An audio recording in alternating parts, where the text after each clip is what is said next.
Welcome to another edition of Laugh, Lend, and Eat the podcast with your host, Bobby Nogme. Bobby is the National Sales Manager for First Option Mortgage, as well as a writer for several mortgage magazines. In this episode, Bobby is joined by our guest, Vivian Hughes, founder of Brand New Me. Vivian just released her first book, It's All Me, The Modern Women's Guide to Thriving After Divorce. We do a deep dive with Vivian into her book. Sit back and enjoy the show. All right, everybody, welcome back to another edition of Laugh, Lend, and Eat the podcast. And it is actually a first time on Laugh, Lend, and Eat today. We're actually experiencing a very first moment. So Vivian probably doesn't know what I'm about to say because you can tell by the look on her face. She's like, what is Bobby going to say now, right? Vivian Hughes, the most talented, the most wonderful, amazing person I've met. This is the second appearance on Laugh, Lend, and Eat for her, and that she's our first repeat guest. And yes, let's give it up for that, right? Because I mean, that means that whatever I did the last time, it was good enough for her to come back and try it a second time. So that's always a good thing for me. But yes, Vivian was here. She was actually the first guest when we launched Laugh, Lend, and Eat the podcast a year ago, almost to the date, Viv. It was cold. It was snowy outside. Oh, that's today's weather. Sorry. And not in Dallas, by the way. Yeah. Sorry, that's today's weather. It was probably the same last time. Anyway, so Vivian's been busy. And so I invited her back because not only is she the founder of Brand New Me, which helps a lot of people with coaching and mindset coaches and branding themselves, obviously Brand New Me. But now, unbeknownst to me, she had been writing a book. And she came out with this amazing book called It's All Me. It's available on Amazon.com. It's available on her website, which is brandnewme.live, Live. So don't get that confused, but it's brandnewme.live. So if you want to get an autographed copy of it, you can get on there and Viv will autograph it for me and send it to me, which, by the way, I don't get one yet. I don't know why. We'll figure that out later. Viv, how are you? Wonderful. And thank you for having me back. You never know what you're going to say. I know. I don't even know. I mean, half the time I'm just kind of sitting here trying to make this stuff up. Wow. So, dude, you wrote a book. I mean, so you're sitting here a year ago. I have to imagine you were writing your book or you're somewhere in the midst of it and you don't even mention it. Yeah, because I wasn't sure that I was going to write the book. I had written the book, but I wasn't sure that it was going to ever be released. What? So explain what that means. I mean, because I don't even understand. I mean, like you wrote a book, you've got it complete. A year ago, you're sitting in front of me. Yeah. Different signs, but kind of the same model back there, right? Yeah. I had different signs, same model, right? Yeah. So you're not sure you're going to release it? No, because it was such an intimate story. And it was also part of a therapy thing for me. And once I got it all out and I had my writer help me and it was edited, I went back and reread it and I was thinking, I can't tell anybody this because Why? it was just too much. It was very revealing, beyond everything that people know in social settings. Mm-hmm. Like it was my life. I'm showing the ugly parts. I'm talking about crying in the garage on the way back home from work. I'm talking about, losing everything. I'm talking about seeing my ex get off a plane with another woman. Like I'm talking about some stuff that you don't talk about. And then I took culpability for it, which is another thing that, most times it's kind of difficult to do. So you already preempted a question I was going to ask. Okay. I'm going to dive right into it. I'm sorry, but Okay. you're seeing was he your ex at that? Because I read the book, right? I don't think he was your ex. You said ex, but he really wasn't your ex at that time, right? No, my daughter was in a stroller and I was pregnant with our second child. Yeah, you were pregnant and you're seeing your husband. So let's put it in proper context, right? Yeah. Yeah. Because a lot of our listeners don't have the benefit of reading the book. So you're seeing your husband get off a plane with another woman. Now, how did you know that was another woman or that wasn't just another passenger? I had to ask that because I was reading this. I said, well, how does Viv know this? Yeah. The way they were getting off the plane, it was really obvious. And then we had a conversation where he kind of told me, I didn't ask you to pick me up, so you guys need to go home. And I turned Whoa. around and grabbed my daughter. And this was before TSA, right? So you could go up to the plane and Right. receive people at the gate, right? And it was no. And I mean, we had conversations after the fact that what I thought was really what it was. But this goes back to the line that you kind of open your book up with in the, I think in the foreword somewhere where I think the first line said is you married a man who didn't want a commitment. Who told me from the beginning?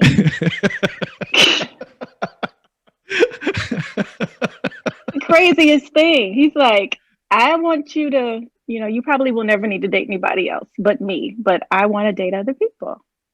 And And but you and were I'm okay like, with that? I mean, or you thought you could no, change him? yes, Because I'm so many gonna people think change they you. can change him, right? That's Yeah. right. Yeah. No, you won't. Yeah, no, I'm gonna change your mind. Yeah. So yeah. And I talk to a lot of women who say the same thing. They finally confess. A lot of people don't want to say what they did, but they will raise their hand and they'll say, me too. And they'll say, Yeah. yeah, mine kind of How told me about the men same though? thing. Do men do? I mean, I know you're talking only about women, and but Yeah. so just for the record, by the way, I just want you to know something. Yeah. So this is my little book, right? And it says on here, I just want everyone to understand this. If you're just listening to this on Spotify or wherever, so it says it's all me, the modern woman's guide to thriving after divorce. Now I want to let you know something. My wife saw this on my desk. And she gave me a look like, what are we doing here?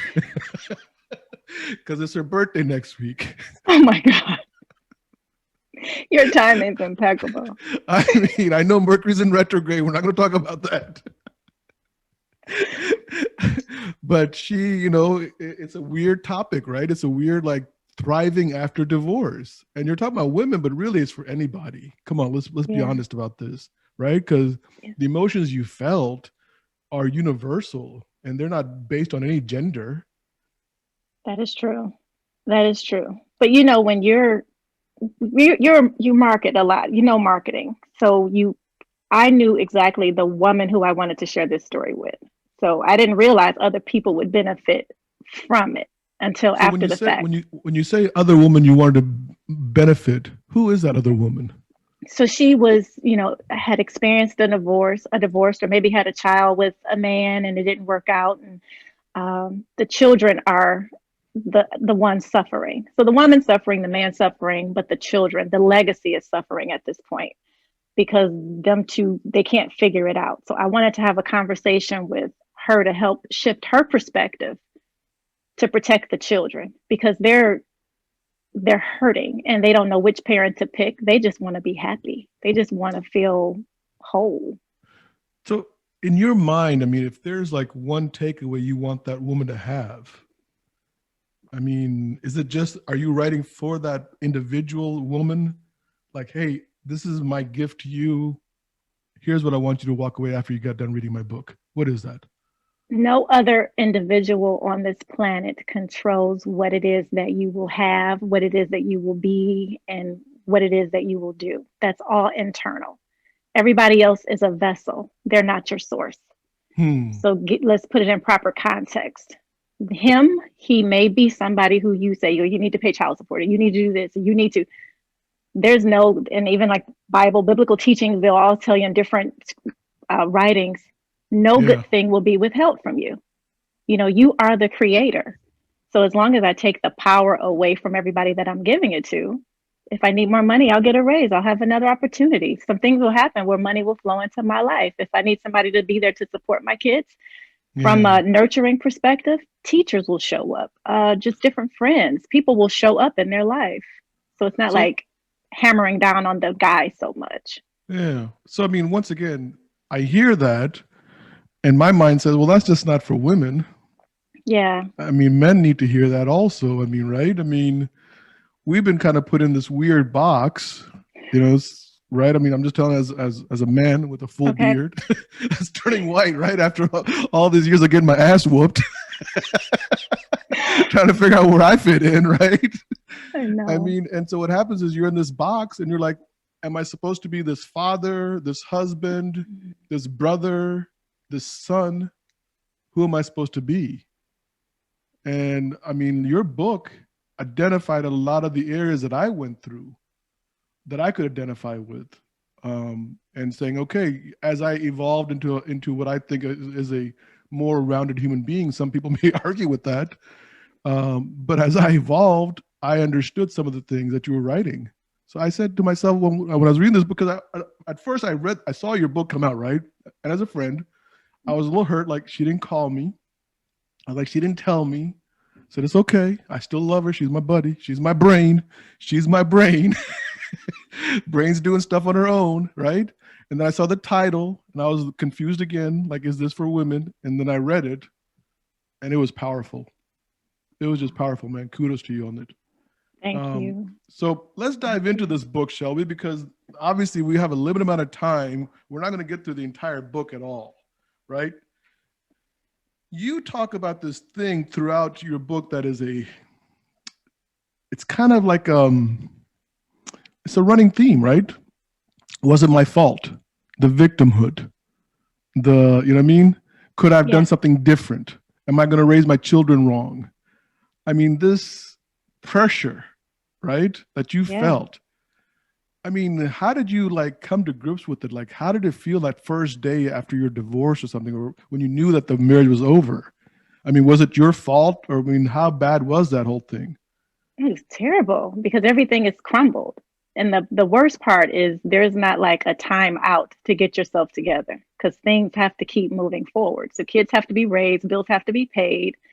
So it's operating within like PTSD or it's highly traumatic, but we're still moving forward and functioning, trying to act as if, nothing's wrong, but everything is wrong. So I was the victim. I made my ex-husband the villain, and I'm looking for heroes and everybody else around me. Like the next guy, I want him to be a hero, or my new boss. I want if somebody needs to come and save me from this. And that was the mindset, talking to different friends. And I even put in the book, I would listen to like sermons all night on YouTube, TD Jakes, and then wake up in the morning with Joyce Meyer. And it was, like I said in the book, trying to fix a flat in a tire that clearly has a hole in it. It only works for a certain amount of time because it needed to really be some healing. And I didn't take time to heal until years later. So just an FYI, I mean, I classify myself with a master's degree in victimhood. I'm not joking when I tell you this. Seriously, it was seriously about 12 years ago. I had a good friend who's now 14 years. It's been 14 years ago. And he said to me, he goes, you understand you're a victim. You have a victim. And I was like, what are you talking about? Once again, I'm a box of a man, right? I'm a husband, father, all that, right? One of the things as a man you don't realize is that we fall into the victimhood trap also. If only. Could have, should have, you know what I mean? Why did I do that? True story. I had an option to buy eBay IPO back in like 95, 96. And I said, who the hell is going to go on the internet to go on an auction? Right? A little bit of victimhood comes in, right? I should have bought it, right? Could have bought it. So when he told me that I was a victim and it took me another 2 years to get rid of that victim attitude. How did you get rid of your victim attitude? Really, it was reading different books in a light bulb moment. I think it was really Vishen Lakhiani. Have you ever heard of him? Code of an Extraordinary Mind. I talk about that book all the time. I think he was one of my breakout books that I read because he talked about rules, bullshit rules. So these are the rules that we govern our lives by that are not ours. So I read it and he's like, if something doesn't work for you, change it. Who said? Like, who said that now that you're divorced and you're raising 3 kids, who said that you'll be alone or you'll be struggling or, your kids will be at a loss or lacking something? Who said? How about you tell yourself a new story? Yes. So who did say that to you? It was just a societal programming. It's what I saw on TV. It's what I saw with all single women or like single mothers. It's what I saw my mother do as she struggled to raise me. It's what I saw. It's what I knew, and then I'm like, oh, I'm about to be another mad Black woman because that's just what happens. And it's like, who said? I don't want to be. And then I just started changing it because he literally said that in the book, just Change your mind. It's yours. You can change it if you want to. You can scrap all of it. If you don't want to believe in it, scrap So what it you're really talking about is taking ownership, right? completely. Right. I mean, that throughout the book, by the way, that's the second theme that I picked up on. You had victimhood Okay. first, and then you had Okay. ownership second. Yeah. Like, this is your story. You write it. You tell it. You know what I mean? Yeah. And I think you talk about like how you don't have to be right. The ego is the one demanding to be right. I think this So is what you kind of, seductive. yeah, right? Yeah. Because it sounds good, right? I mean, when we kind of get that little, what I used to call my victim blanket, Mm-hmm. and I used to feel nice, warm, and cuddly inside of it, but I couldn't move with it. You can't. And if somebody else is wrong for you to be right, that's not even fun. Like at the end of the day, it's not even, why does somebody have to be wrong? I was talking to a friend who was in the middle of a divorce, and he was saying, she did this and she did that, justifying it. I'm like, does somebody have to be? Can you just say, you know what? It doesn't really work anymore. I love them. They're a great person. It's just not working anymore. But somebody has to, like, no, I can't take the blame for this divorce. And it's like, why does it even have to be somebody to blame? What happens when you blame other people? I mean, because you do mention that in one of your areas here, where I'm jumping ahead of myself. I always do this on this. One of these days I'm going to get really organized, but you talk about that you can blame other people and it stops all the good from entering your life. And Because then what is, okay, so when you stop who's a blaming blamer? people, these things happen, right? Yeah, but if you're blaming somebody, if I have to blame somebody for something, that means I'm a victim of something. The only way you can blame somebody is if you've been victimized. They did it to me. So if you're a victim in any area of life, to me, you're a victim in every area of life. And I don't want to wear the victim badge. I refuse to wear the victim badge. And that was something that sat with me one day. And it's just a light bulb moment. Like, no, I'm not going to be no, because that means if I'm the victim, I'm not attracting these relationships and these opportunities and these conversations because I'm a victim, and that's not sexy. Confidence is sexy. Like victimhood is not. Yeah. I don't want your pity. I want your partnership. So really what you're saying is when you're playing that victim card, really you're attracting someone else who's attracted to a victim. Yeah. Right? To either make you more of a victim or to pity you because you're a victim. Right. You know who also talked about that was Tony Robbins one time. Did he? He said, I'm probably going to misquote him, so God forbid they ever hear this, but something along the lines of somebody kept injuring themselves and they would have to go back to the hospital.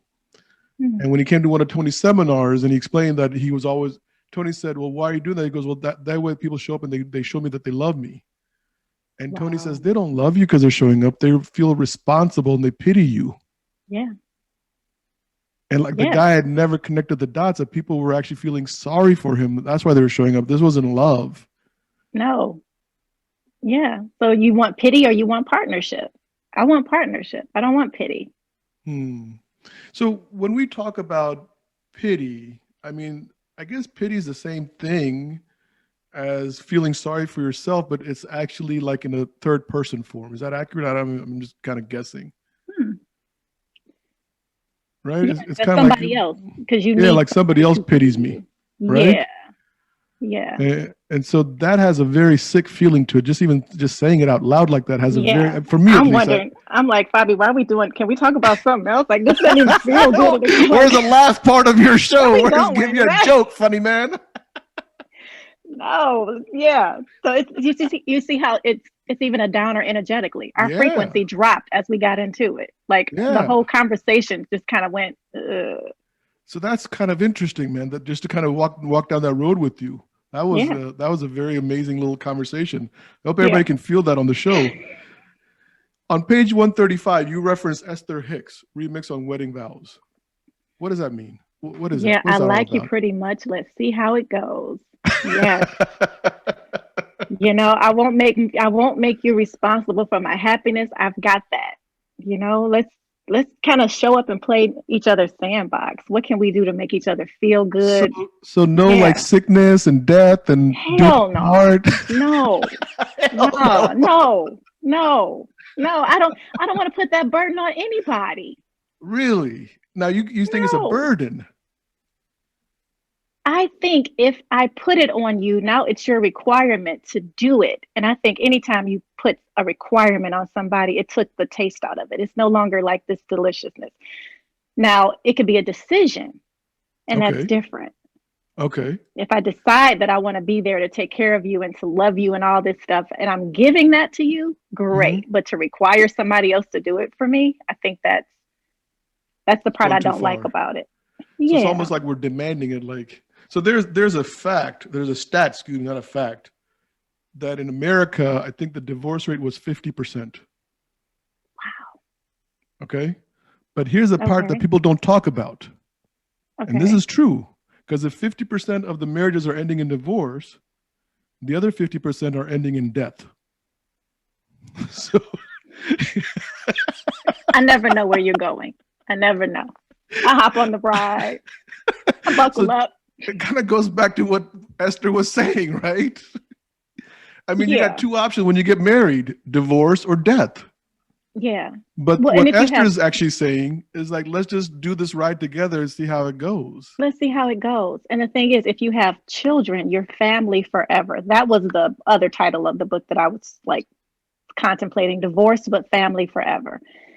Regardless, if children are a part of the game, you are family. You're going to be grandparents together. You're going to do all different types of things together. So you have to figure out a way to be a family. Um, Yeah. Now, I always thought it was weird with you. I'm going to say this right now, Go ahead. but you had an amazing relationship with your ex-husband. Yeah. And I always thought that was weird. Okay.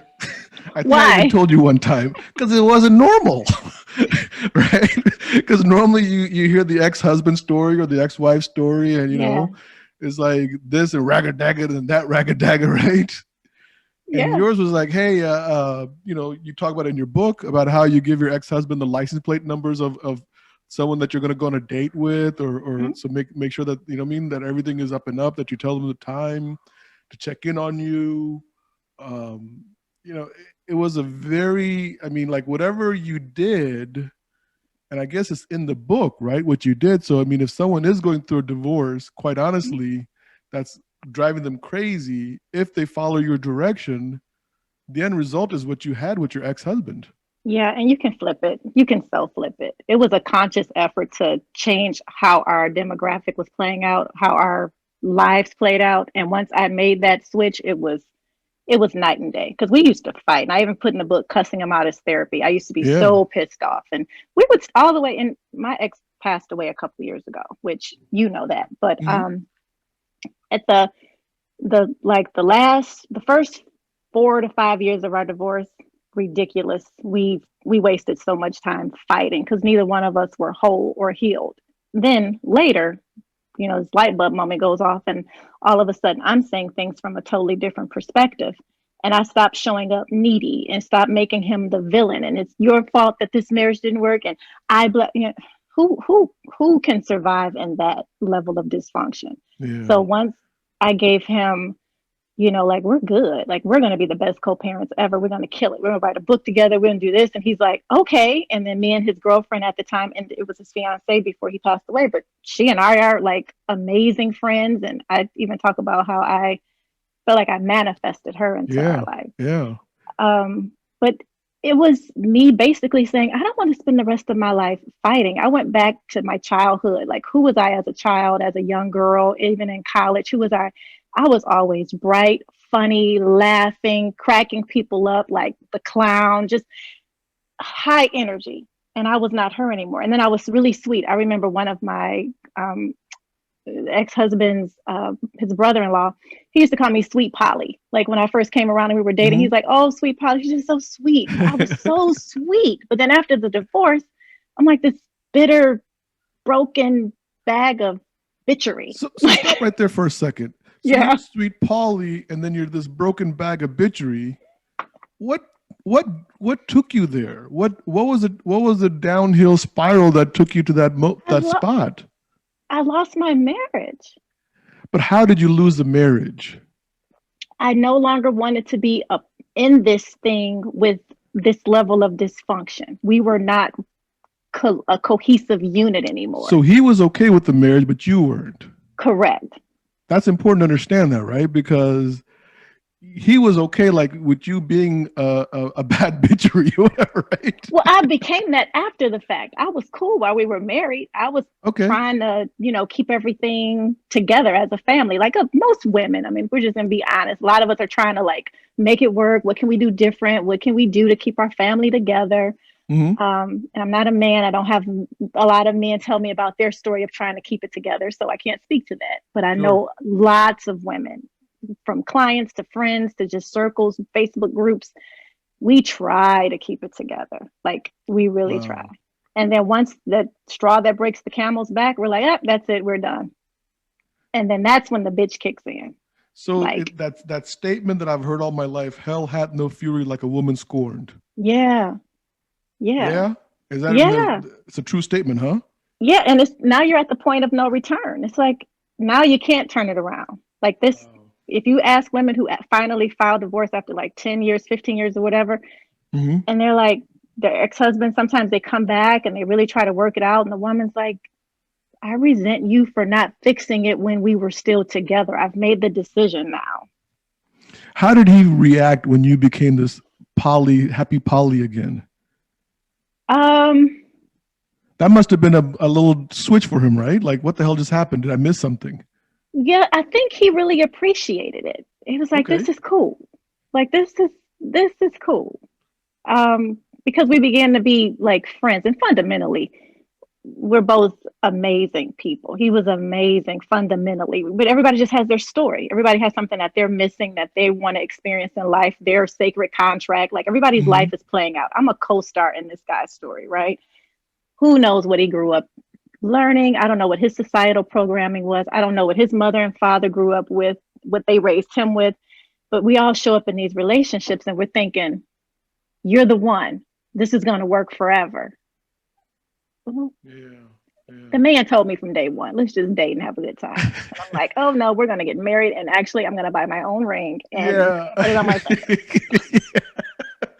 When you used to cuss him out in therapy, I mean, I was in therapy for 6, 7 years, right? I never cussed Yeah. my wife out. I probably was cussing everybody else out but my wife. Um, what made you stop cussing him? Like, what was that one moment where you said, I mean, I know we walked through the victimhood, but now you're Yeah. in therapy, right? Is your Mm-hmm. therapist responsible for that breakthrough, or is it something that happened in your head or a reading that you were doing? What was that one moment that you said, I'm not cussing this guy out anymore? Well, the moment was when I realized that my words are powerful and my Mm. words are creating. And what do I want to see happen in my life? What do I want to see more of? Do I want to see more of you get on my nerves, or do I want to see more of, every time I look up, it's an amazing opportunity. Everything works out for me. I've got everything that I need. My kids are constantly nurtured and provided for. So even if it's not true, I began to just say the things that I wanted to Right. see because what I currently see is what I've been saying. And it was a Yeah. mess. Yeah. So Yeah. that So, I was mean, the go ahead. teaching. Sorry. I'm sorry. Yeah. Yeah. So, So I like mean, Joe Dispenza and Vishen and all these different leaders who I mentioned in the book, they were like, you would think they were sitting at my kitchen table the way I referenced, like Wayne Dyer, for instance. Bless his soul. He's been transitioned, I don't know, decades ago. And my girlfriend says, you talk about Wayne like he's sitting there at your kitchen table. I'm like, yeah, Wayne Dyer said that I should just do this. well, I mean, I talk about Tony Robbins like that. So Yes. sometimes people do enter our spirit so deeply. Energy. Yeah. Yeah, that it I've just, dreamed about Tony Robbins too, by the way. I told you oh, I had a dream about yeah, I've never had that moment. Well, because I- energetically, I feel like when you connect with somebody, right. it supersedes 3D. I think it's just another level of connected consciousness. They talk about the But I ethers. will say one thing, and Yes, I bring really me do back. mean this. I don't think I would ever want to really be friends with Tony Robbins. And I don't know about Wayne Why? Dyer, because I think it would ruin the mystique that I have of him, because I like him for his writings and speaking and everything. Yeah, And I think if I got to know, like, how grumpy he could be before a cup of coffee, maybe, or if his schedule's off, he you know what I doesn't mean? drink coffee. I'm just saying, you know what I I mean? know. He Those goes into little cryo things, those tank. little ankle Yeah, biters, right? And then all of a sudden the myth is lost, that whole mystique problem that I have in my head. So it's yeah. just me, though. Well, You know I what I want to mean? go on his island. He invites people, and the author I just talked about, Vishen, they just got back from like, what is it, Fiji or somewhere Hmm. Yeah, with Fiji, his exactly. island. Yeah, I want to do the whole experience because I think he's just He like, is, man. I mean, I just did Unleash the Power with him in November. did you? And then I just did 5-day thing last week or 2 weeks ago with him. It's all Okay. virtual. It's all virtual now. Wow. And I mean, it does everything that I expected to do. You know what I mean? It re-engages me. It Yeah. refocuses me. I feel grounded. I feel like there's a purpose that I'm working towards. Wow. But this is about you, Viv, not about me. Okay. Focus. Focus. That's one of his things too, right? Focus. Come on, bring it back. Fear of failing the kids was really powerful for me Mm. because obviously raising 2 kids myself, right? So even when you're not divorced, the fear is still there, Yeah. right? And when your son says, "Look, I got Plano problems. I know I don't got Detroit problems." I wanted to knock him out. Right? And so a few years ago, a friend of mine, not a few, has been like maybe 15 now. We used to talk about that we work so hard for our kids. Yes. You know what I mean? That we've provided them a totally different life than we had. So of course they're going to have different level of problem than we did growing up, Right. right? So I mean, you can't really fail the kids as long as you're showing up in their lives, right? Is that what you're kind of like? Yeah. And for me specifically, I had to not uh, lessen his problems because they were plain old problems. Like for me, I'm like, that's not a real problem. Like that's not a real problem. You need a attitude adjustment there.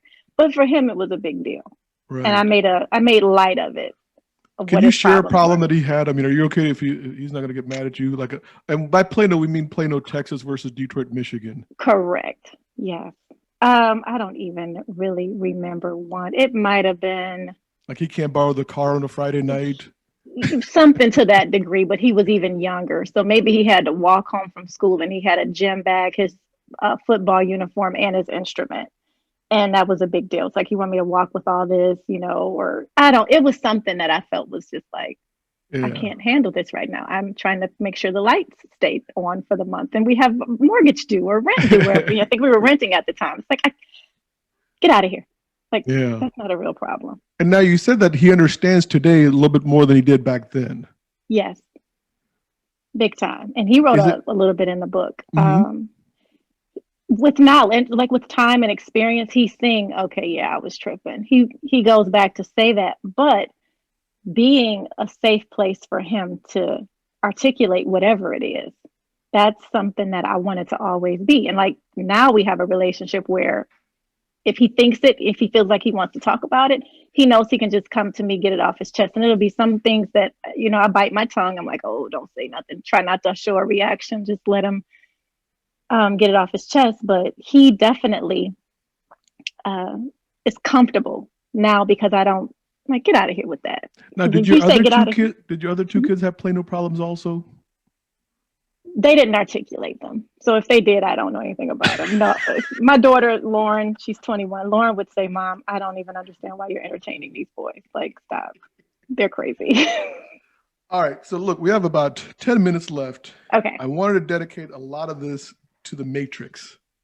Ooh, let's go. Okay. Because I Yeah. know we were kind of skimming through all this other stuff, but I want to really focus here because just so everybody who's listening understands this, the chapter 4 is called The Matrix in Vivian's book. And the book is called It's All Me. It's available on Amazon.com.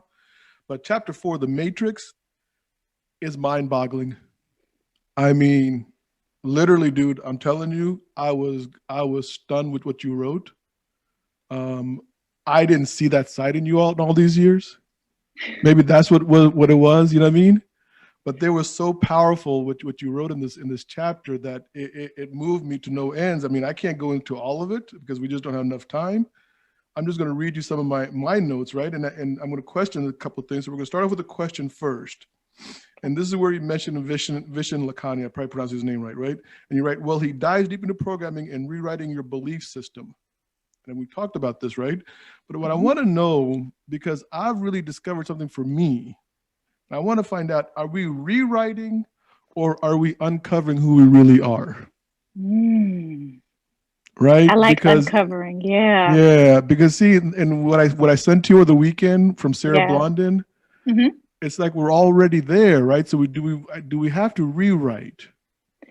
I think we're rewriting on a conscious level because we have to make new decisions. Like we're not naturally making the decisions. Once we remember, like you say, we're remembering who we really are. And I think I put Yeah. that in there too. We remember who we really are.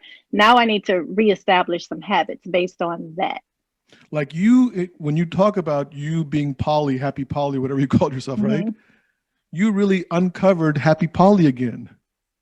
Yeah, subconsciously, right? So it's coming back to my memory, but now I have to Right. rewrite. What do I do? Oh, wait, no, I don't fight anymore. I'm not arguing. I'm not defensive. I'm not showing up like ready to fight. I'm showing up totally different. So I have to rewrite how I'm going to show up now as, a 40 something year old woman, whenever that was written, that part. Yeah. Yeah, man, because but uncovering is for me where I really found 14 years ago, like uncovering who I really was, Hmm. like was game changing for me and rediscovering myself and kind of saying, oh, this is really who I am. Yeah. And I can bring that into the mortgage industry.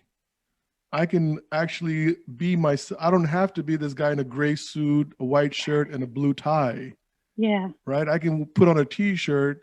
I'm still going to have the same mental aptitude with or without the tie and the suit. Now, it's not knocking anybody with the suit and tie, trust me, but it's just who I am. I'm more comfortable. Yeah. So that was one of the things. And then we're still diving into the matrix, which was just, so this one really, I mean, if you could see my notes, I mean, I'll share this one day with you, but really all I did was I put wow next to it. Wow. Okay. And it's so interesting because this is branding also what you're doing here. And what line from a movie is this, right? Is basically what I'm obviously rewording your stuff, right? Yeah. But the minute you say you complete me, everyone pretty much, I would say 70%, 80% of the people listening to this podcast know where that line says you complete me, Yeah. right? Yeah. And you're like talking about how these things are just in our psyche now. And did you Programming. feel that? I mean, when you were getting married, did you feel you complete me, or you've like come to that full circle of your life? Yeah, absolutely. Really? 1,000, because that's the goal. The goal is to find the rom-com catchy saying and live it out.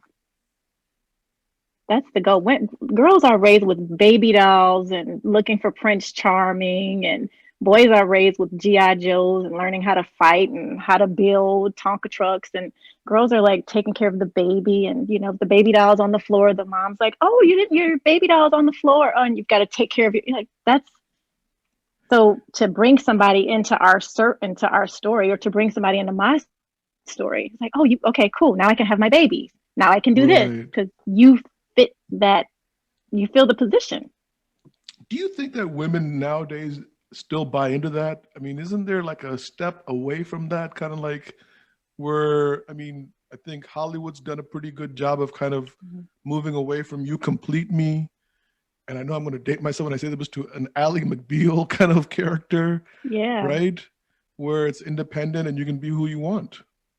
Yeah. I mean, thank God for the internet, right? Like we are a global society now where anything, options are endless. So it's no longer structured that we need to be together. I need to be somebody's wife and somebody's mother in order to feel whole. I could have a career. There's so many other things I could do to experience wholeness as opposed to what it used to be, decades ago. Hmm. And then you go on to talk about grandma, Okay.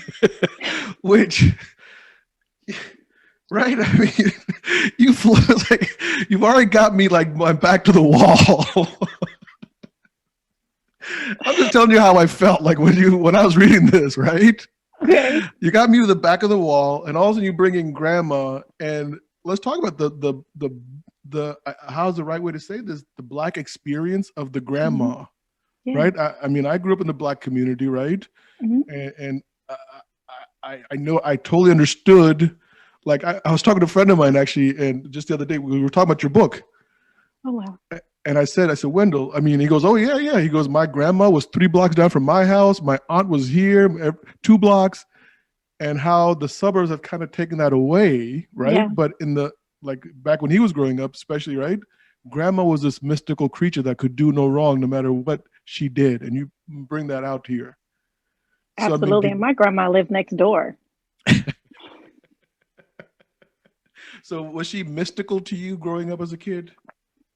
Um, wouldn't say mystical as much as, well, yeah, maybe she was heavenly. Like there was a Yeah. divinity to my grandmother. I just felt like she could fix everything. She had the answer to everything. Like her Wow. food was healing. I just felt like it came with, there was some type of godly anointing if you became a grandmother. That's just, yeah, And so, I yeah. mean, when is that just in the Black community that that is prevalent, or is that also? I mean, 'cause I know the Pakistani community, it may not be the grandma. Normally, it's the grandfather, right? I Okay. mean, I know a lot of families where once the grandfather says something, boom, there's no ifs, ands, or buts. That's the way it's going to happen.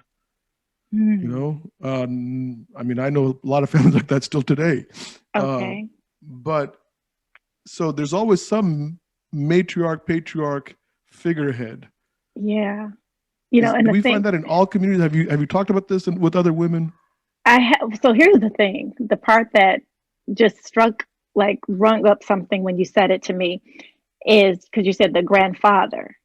I'm looking back at my childhood and my friends' childhood, just as children, there were no grandfathers. Oh, yeah, Yeah. yeah. So There, that's that. So that makes Big Mama even more mystical. yeah, because she's holding it all together. I mean, there's, yeah, I'm crazy. And I'm not, I do have some friends who have some grandfathers, but as I'm Hmm. going back, the friends whose houses that I would visit and like the grandma, it was not my granddad, it was my grandma. Where's your grandmother? All right. So now you've got me against the wall. I'm crumbled up Okay. in a puddle, right? And you throw this at me. Okay. Arguably, religion is the most sophisticated control system known to humanity. I'm like, drop the mic. That's the thing. That's what I text you when I text you that day. I just couldn't take it anymore. I was like, what are you doing? I mean, you have to understand this is a paradigm shift for a lot of people. This is not just, hey, you're going through a divorce. Let's talk about getting you to the other side. We're talking about rewiring the whole system because now we're talking about the religion that Yeah. someone subscribes to having control over their behavior and also their children's life. Yeah. Because it talks heavily, going through a divorce is a big deal, especially being raised, like a Baptist and in a church, and you're supposed to stay and you need to figure out a way to stay. It's frowned upon to get a divorce and it's a sin in some cases. It's just, it's a Yeah. lot, right? It's Look, in the a lot. Muslim culture, they say that when you get divorced, there is an earthquake somewhere that day. Wow. Now, it's not written anywhere. There's That's why I wanted to point out the culture. And I didn't say the religion, the culture, The culture. Okay. right? They Yeah. literally say that's how upset God is. Yeah. Yeah. So, and that's a lot of pressure, isn't it?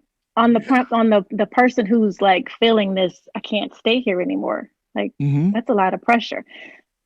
And to me, religion does not do an amazing job with saying there's another way to be successful and healthy with doing this, even if the marriage doesn't work. There's another way where it still works out beneficial to society, to your family, and then to society at large. 50% But you divorce but you rate. tried but you tried religion after your divorce, I right? did. I You tried talked about that. anything, everything. Yes. Joyce Anybody's Myers, religion. all that stuff, Yeah. right? She's got that Hmm. big nice smile every morning, 6 o'clock in the morning, waking me up. Yeah. And those beautiful outfits. Like if Joyce said it, where's my notebook? It's gonna happen.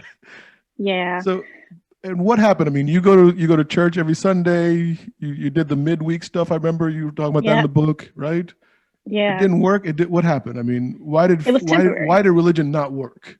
because it wasn't giving me the tools to go in and say, why did you make the choices that you made? What was your frame of reference for those choices? Going forward, what would be a more healthy way to align with who you truly are? Like authentically, who are you?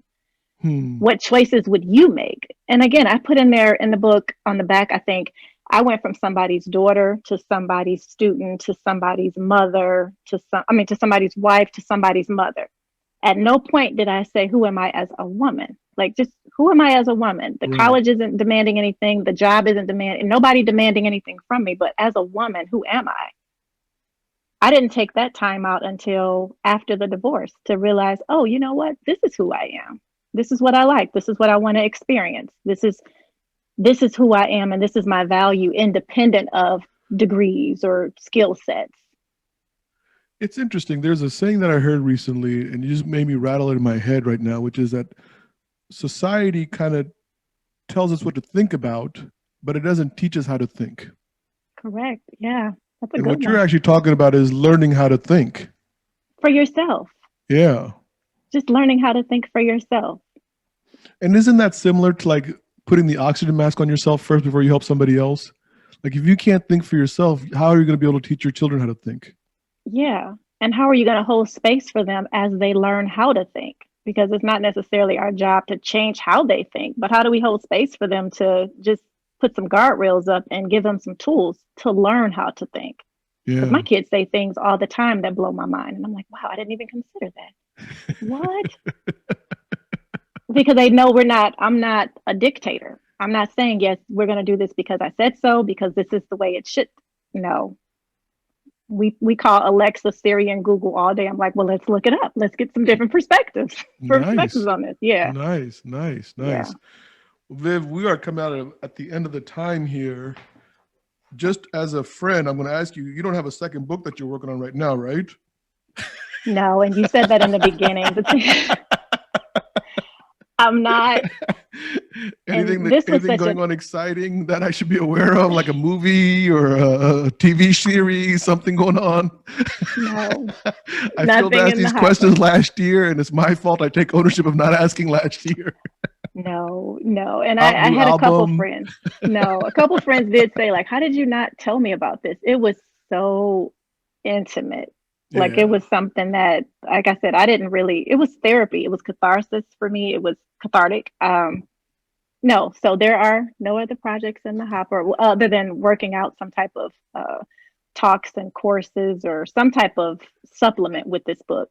I have a podcast that I'm putting together for the book. I gotta tell you, this Clubhouse thing I see you on, and I say the Clubhouse thing, I sound like a grandmother. I mean, I'm not Mr. Grandmother right now. So this internet thing. What this internet doohickey? I mean, what is this Clubhouse? I mean, I've gone on it. I think we've talked briefly about it. Yeah.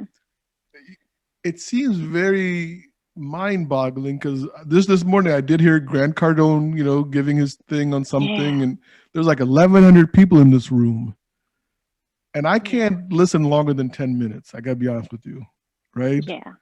Because somebody starts talking and calling themselves an entrepreneur, I'm out of there. Yeah. Clubhouse can be kind of nerve-wracking. It's right now everybody gets the stage, right? You can just say what you want to say. I jump in and out. I listen to different people talk. I use Clubhouse to share information just like this. I'll start up a room and I'll teach people a class how to launch a course and no money out of your pocket, or how to do something, just to provide some value added nuggets. And then typically from that, people will DM me and ask for more information or download a tip sheet. Can I ask you a question? Yeah. Where did Clubhouse originate from? I don't know. It just appeared one day. Like, where did Google originate from? Like, where did this internet thing? You really do sound like somebody's grandparent right now. No, these are questions I want to, I mean, I'm looking at this, right? Like I tell my kids, that's one for Siri or Google. Like, I don't know. I don't know. How are they making money? How are they supporting all this bandwidth? Yeah, you got to know it's some data mining in there. I don't know, but they're getting a lot of data from somewhere. I don't know. And the data is, I mean, I actually thought about that after we talked about that. There is not that much data that they're getting other than maybe they're responsible for all these blips I've been having on my internet recently. But see, that's the other thing. I don't use them on my computer, so I use them on my phone. Yeah. If you don't have an iPhone, you can't get Clubhouse, by the way, FYI. That is true. Because they keep telling us they're in beta. So we're like their guinea pigs. Yes. And you're okay being a guinea pig. I feel like we are anyway. This one is just consciously choosing to say, yes, I will be that. Raise your hand. I'm going to be guinea pig for today. Now, how often do you do Clubhouse? Daily?